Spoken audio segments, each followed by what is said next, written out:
My introduction to anime was in middle school.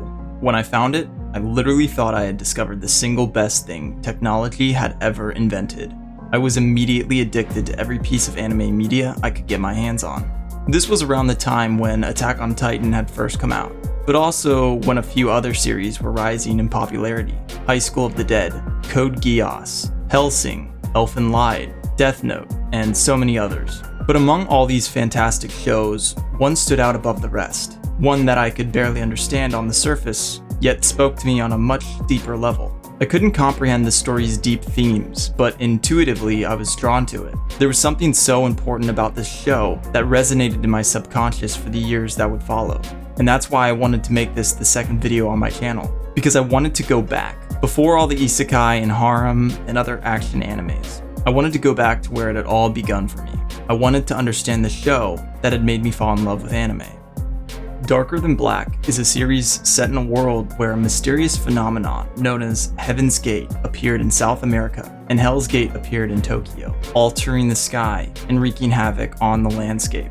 As a result, people with special abilities, known as contractors, emerge. These individuals possess superhuman powers but lose their emotions and must pay a price or remuneration for using their abilities. The story follows Hei, a masked contractor also known as the Black Reaper, who works for a mysterious organization called the Syndicate.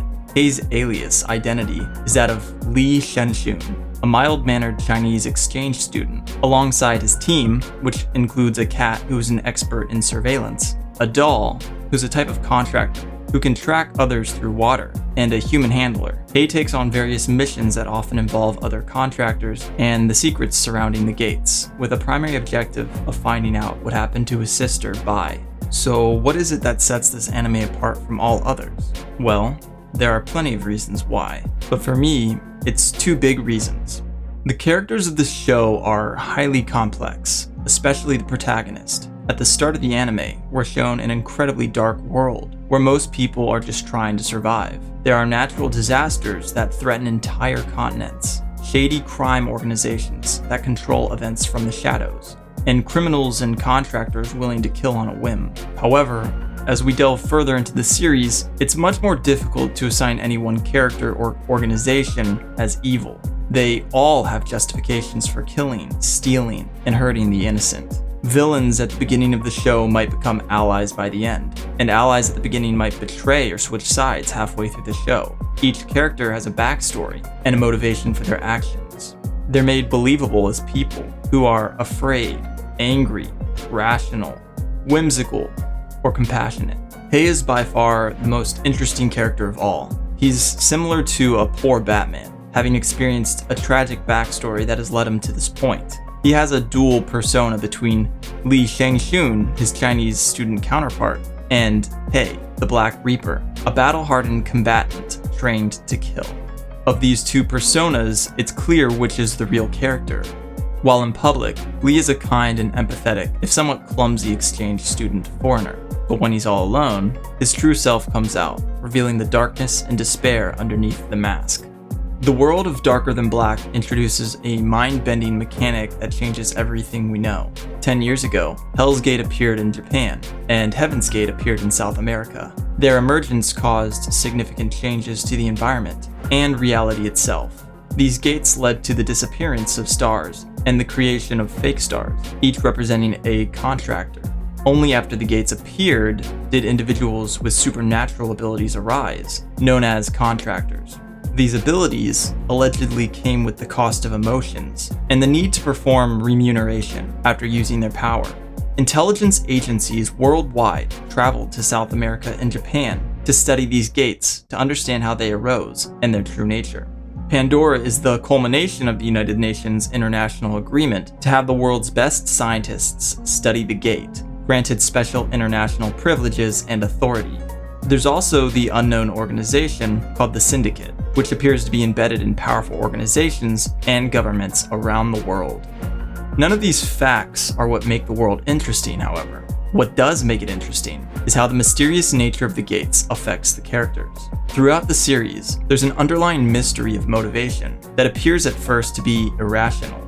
Many characters and organizational motivations surround the gates, referring to something bigger than all of them. This is the immediate suspense that draws us in deeper into the story. We, the audience, are confused by these seemingly irrational motivations and want to know what it is we're missing. We keep moving toward the end of the series to have these questions answered. Where did the gates come from? Why did the gates grant certain individuals superpowers? What is the motivation of the syndicate? What are dolls? Why does Hei so badly want to find his sister? What is Hei's backstory? The questions continue to pile up through the series, leading to a final reveal that we hope will satiate our need for answers. And because of it, we're further immersed into this darker than black world. It's not the mechanics, powers, and technology that makes this series amazing. Those are just bonuses. What makes this series so incredibly captivating is the small moments where we get to see Hei's true intentions shine through the guise of the Black Reaper. He's made out to be a ruthless, emotionless, evil murderer. Even he believes that. But as we watch Hei accomplish missions, assassinate his targets, and grapple with moral dilemmas, we see who he really is. This dark world has bullied and battered the innocence out of him, leaving a husk of his former self. He has nothing left, no one left, which is why he's so desperate to find his sister. This point is emphasized later in the show when a character asks him outright, "Do you have something you want to protect from the bottom of your heart?" 世の中みんな何かのために頑張ってんじゃないですかね。リーさんだってあるでしょ。理屈や計算を抜きにして守り。Hei is so traumatized from his past, from losing everything and everyone he loved, that he desperately hangs on to the only thing keeping him alive. But the longer he survives, trying to attain that goal, finding his sister, the more he loses himself in the process. And that's what's so tragic about his character. Hei is a good person. He always has been. But the darkness of life can creep in to make even the best of us husks of our former selves. Many will praise the soundtrack, the great action scenes, or the mystery and noir police atmosphere of trying to solve this giant puzzle of the gates and secret organizations. But my favorite part of the show is watching Hei, not when he's fighting a villain to the death, not when he's completing his mission in stealthy ways. No, I love to see him interact with others on a human level. I love watching him trying to find some iota of comfort amid all the pain. I love watching him remember the good days, which even then weren't good. But compared to the time he's living in now, they were so much better. I love watching him, a broken person, connect with other broken people. Beyond the action, mystery, and thrill, this show is about searching for a purpose within all the darkness. A purpose that relates to the people he meets.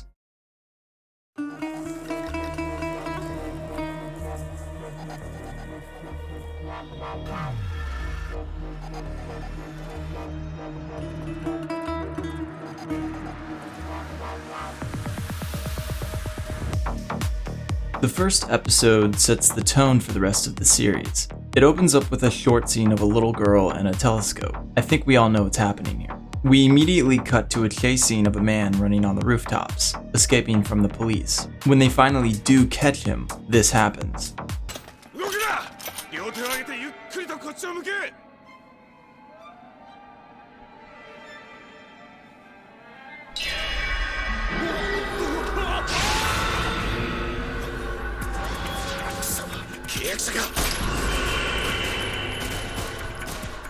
Yeah, that's right. This world's got fucking superheroes. Except they go by a different name. Contractors. And this particular one is named Lewis. These superheroes are pretty dangerous, since the woman in the car, Detective Misaki Kirihara, tells them to open fire when they see him. So Lewis makes his escape, and then he breaks his fingers. Don't worry, he's just trying to take the edge off. Jokes aside, this is a fantastic way of introducing the audience to the costs associated with these superpowers. With great power comes great randomized habits. For some people, it's setting rocks on the table in a specific pattern. For others, it's breaking their own fingers. Unfortunately, he doesn't make it to his middle finger because he's interrupted by the Dark Knight himself. Fuck yeah, dude. Now this is anime. What we have nowadays are happy, bright-colored, fun and energetic, rainbows coming out of their ass characters. But what we had back in the early 2000s was peak material, and the Black Reaper led the charge of the most badass characters. Fuck happy-go-lucky stories. Bring back the despair I felt when I watched Hei go about his life. After interrogating Lewis for a little while in order to find some sort of stash, the Reaper decides, well, he doesn't let Lewis leave. We're also introduced to something strange. Apparently, something bad happened 10 years ago. What took place that day and what lies behind it, no one knows. The only thing mankind could do was build a tall wall and conceal everything. A wall called Hell's Gate. Okay, that's a pretty good hook. Besides introducing the world and cast of characters, the first episode also sets up a really interesting plot line. We're introduced to a character the police are trying to track down, Shinoda Chiaki. She's suspected of being involved with illegal activities linked to the contractors. She's also thought to have information related to Hell's Gate, and that's a threat to national security. The police don't want someone with classified info running around in public, especially when she could potentially fall into the hands of the enemy. We learn that the police keep all the information regarding contractors top secret. If ordinary people come into contact with contractors, law enforcement erases their memories using a substance called ME.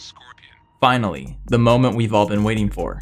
We're introduced to the protagonist, Li Shengxun, a Chinese exchange student. He's also the most alpha fucking Chad in all of anime. The first episode doesn't just give us some great world building and set up character motivation, it also jumps right into the main plot by introducing a new character, Shinoda Chiaki, otherwise known under her alias, Haraguchi. Let me just say, it's so refreshing to see Lee settle into his home. This scene is a fantastic presentation of how well this anime is good at showing. It's hard to find shows nowadays that really take the time to make us, the audience, feel what it's like to be in the world. The episode so far has shown us several instances of this world's grittiness. The city streets, the rooftops, the alleyways, the worn down apartment buildings.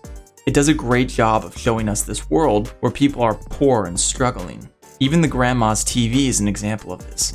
But nothing does it better than this scene where Lee settles into his apartment. We can almost feel the worn out room, the dirt and indents on the walls, the vacancy of the drawers and closet, and the grime and claustrophobic bathroom. Then, Lee does something that speaks to me on a level that other shows rarely can. He opens a window and just stares outside. And as he does, we see his real self. The second half of this episode revolves around Chiaki, who's under the alias of Haraguchi. The police find her working at a bar, but she knows something is off and makes a run for it. And the police chase her, all the way to a park. And guess who's waiting there?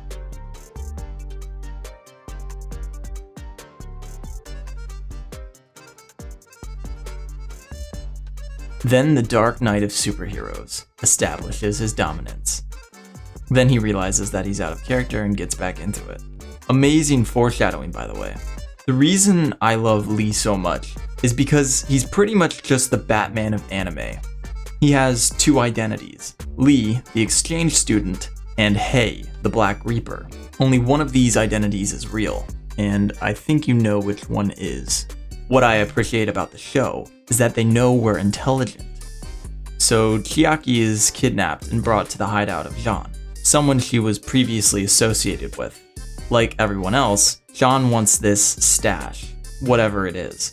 Luckily, Chiaki makes it out with a little help and runs through the rainy night just to bump into someone familiar.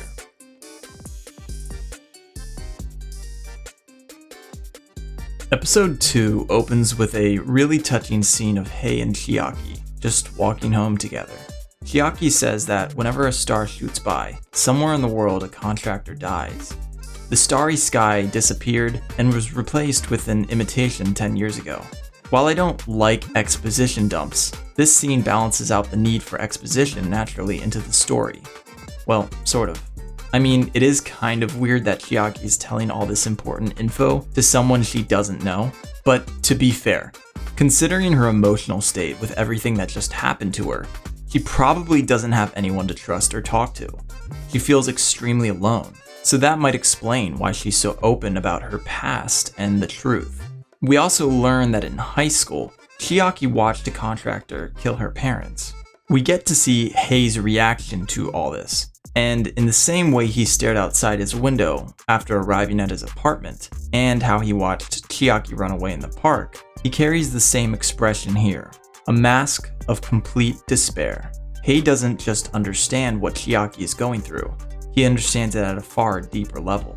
It's a trend of foreshadowing that continues to gain momentum, hinting at the fact that Hei has a painful past. So painful that there is barely, if any, joy left in his life.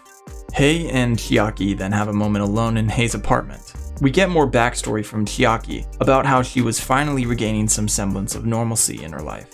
For the first time, she began to feel alive. In all the chaos of working for shady organizations and being on the run from the police, she was able to do something normal in her life, even if it was just working at a club. She never felt this way as a researcher, since the work consumed her completely, as if taking away all of her personality. She didn't know who she was, and she's been trying to find that part of herself ever since. I love this scene at the diner. Hei is playing his simple-minded character, Lee, trying his best to help Chiaki escape. He says that he knows some people that can set her up with a new identity and home. What Chiaki doesn't know is that Hei leads her through the conversation in order to extract a bit of knowledge he's after. The goods that Chiaki has, which is the same reason everyone's after her, is confidential information obtained illegally accessing Pandora's central system. It's apparently a revolutionary theory, but easily the best part of this scene is just watching Hei manipulate every portion of the conversation by acting like a normal nice guy. And then Chiaki fat shames Hei. During a nice moment, something strange happens. Then, some of Jean's goons enter the diner and give chase to Hei and Chiaki.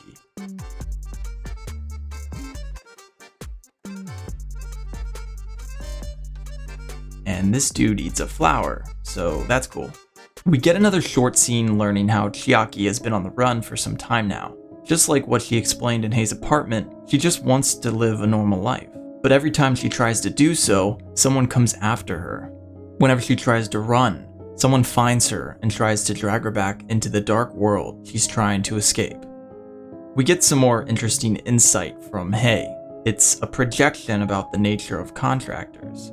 He says, リスクを最小限に抑えるために目撃者は必ず殺す。奴らは嘘つきで。 It's awfully strange for a contractor to say these words. If it really was the case that Hei was these things, he would be oblivious to them. But Hei seems to have some emotions toward the words he speaks. He's letting his true self shine through the facade of Lee and tells Chiaki something that he genuinely feels. We then find out that the Chiaki we've seen up until this point is just a doll implanted with the memories of the real Chiaki. Well, at least according to Jean. But I think the show is trying to get at something deeper here. First of all, though Hei betrays the fake Chiaki, he still saves her. Even after she dies, he says this. 人形じゃない。生きていたんだ。 But even when she's still just a doll, Chiaki does something unexplainable. She sacrifices herself for Hei. And yes, I do think she's sacrificing herself here because of how her body is angled. Not to mention the surprise on Hei's face. Hei genuinely cared for this fake Chiaki, even if he tried to gaslight himself into believing otherwise. Chiaki's death is a somber moment. It doesn't matter if those memories were hers or not, because during the time she had those memories, they were real to her. She still felt that fear, that anxiety from being chased all over the city. She felt truly isolated, even with all this pain. She didn't get the happy ending she dreamed for. She died before she could achieve that normal life that she wanted. And what's even sadder about this death is that there's no one to mourn for her. The goons who controlled her with the real memories of Chiaki didn't care about her. Neither did Hei's employers. Only one person really cared about Chiaki's death, and that's Hei. Episode 3 opens in this foggy, abandoned city. It's truly an incredible sight. What appears to be a scientist or researcher in a hazmat suit is walking through the streets covered in blood. From what we can gather from the dialogue, Tahara, the man in the hazmat suit, was somehow separated from his reconnaissance team. Tahara either doesn't know what happened or can't describe it.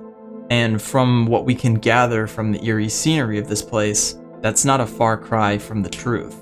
I'm going to go out on a limb here and guess that this is what lies past Hell's Gate. and it does a great job of hooking the audience with its otherworldly appearance and grim features. And these flowers seem to be pretty important. I swear, I could just watch a series of Hei going about his day. This show does a great job of building up the atmosphere of this location. I love the random athlete-looking neighbor. I love the random dude with his headphones. I love the old granny when she's up to her shenanigans. This world's just great. Also, I'm just now realizing that Hei looks super familiar to Elle from Death Note. This episode surrounds two characters primarily. The first is Tahara, who appeared to make it out from beyond Hell's Gate, and is living a regular yet haunted life at a small company. He's still carrying the weight of his past with him. He rarely returns home, and he always holds an apathetic look. This affects someone close to him very negatively, who is the other important character, Tahara's daughter, Mai. Strange things have been happening to Mai, specifically in this scene where Tahara has to come pick her up from school. Rather than going to school that day, she unconsciously went somewhere and burned a pile of trash. Tahara doesn't like this at all, alluding to the fact that he might know what's going on, and it might be connected to whatever is beyond Hell's Gate. Mai is another incredibly somber character. Since her mother passed away, she's only had one other person in her life to take care of her, Tahara, her father. But Tahara has his own struggles, like dealing with the trauma from whatever he saw beyond Hell's Gate, and trying to keep his old employers away. Unfortunately, his employers don't seem to be good people. They keep pestering Tahara about returning to the company and won't take no as an answer, even if that means going to extreme lengths. For whatever reason, Mai attempts to steal a CD from a store, but before she's caught, Hei appears and saves her. Then again, when some people catch her walking alone at night, Hei again comes in and saves her. He also follows her through the street at night, prompting this. ついてこないでよ。何？あの人に言われたの？監視でもしろって。うざいって。構うなって。顔も見たくない。二度と帰ってくんな。あんたなんて大嫌いだって。帰りたくない。あんな誰もいない真っ暗な部屋。Mai's pain has been compounding for years now. The loneliness of home, never seeing her father come back from work, losing her mother at such a young age. She wants so badly for someone to notice her, for someone to care about her. That's why she acts out. And that's where Hei comes in, to be the friend she never had.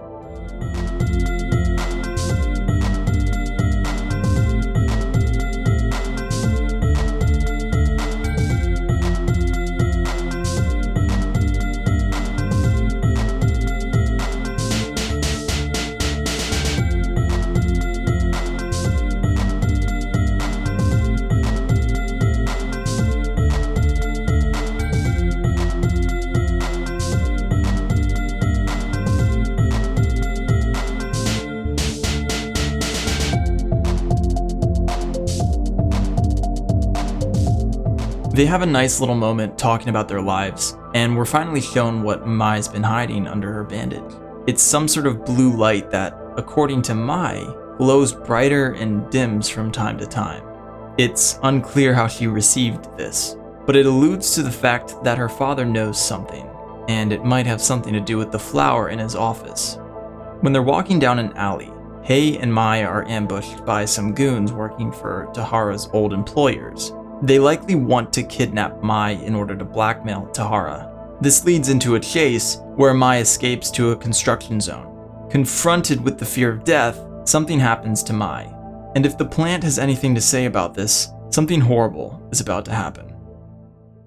We open to the construction site. It looks like Mai is now somehow a contractor. She's responsible for all this destruction. Though he doesn't say anything, Hei appears to know what's happening. This is now the second time mass destruction has occurred. It looks like Mai can't control this power, and when she's put in danger, the power takes over and defends her against her will. I don't know what's going on here, but I'm sure we'll find out soon. So we learn about the Moratorium, a unique individual who possesses latent contractor abilities, but hasn't fully developed control over them.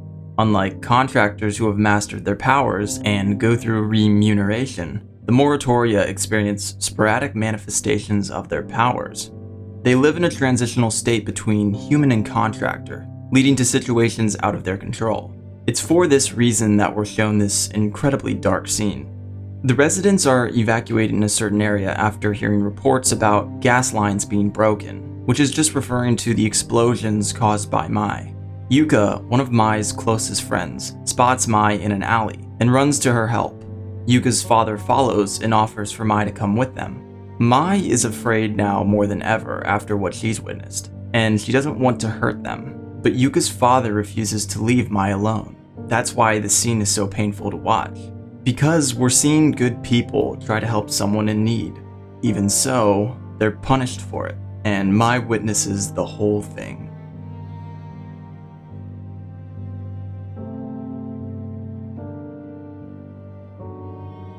As she watches her closest friend and father burn alive, she knows that this is all her fault. We finally get to the backstory with Tahara and his daughter. When she was younger, Tahara found out that Mai was becoming a contractor. In order to stop this, he used a so-called material he found beyond Hell's Gate. He learned that these flowers that grew beyond Hell's Gate could actually suppress the abilities from manifesting within a contractor.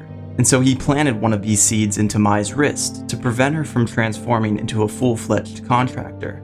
Unfortunately, the seeds could only suppress the ability, not completely get rid of it. It was only a matter of time until the seed would deteriorate. But by preventing Mai from turning into a contractor, Tahara doomed her into becoming a moratorium. This is why he left his old company, erased his past, and fled to a small town. Tahara didn't want anyone to find out about his daughter. Otherwise, they would take her away and experiment on her. Despite hearing all of this, Hei still decides to rescue Mai, and he does it in a way only he can.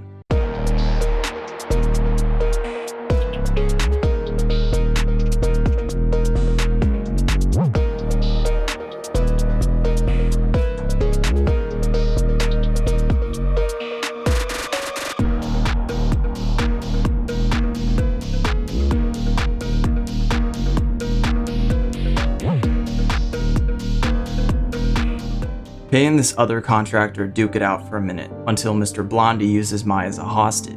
Luckily, Tahara makes it to the warehouse and agrees to give important documents of his research in exchange for the return of his daughter. For whatever reason, Mai has amnesia and is reverted to a childlike persona. Because of this, she doesn't recognize her father. Even so, Tahara tries to convince Mai that he is her father and that he loves her. Once she finally understands, Tahara dies.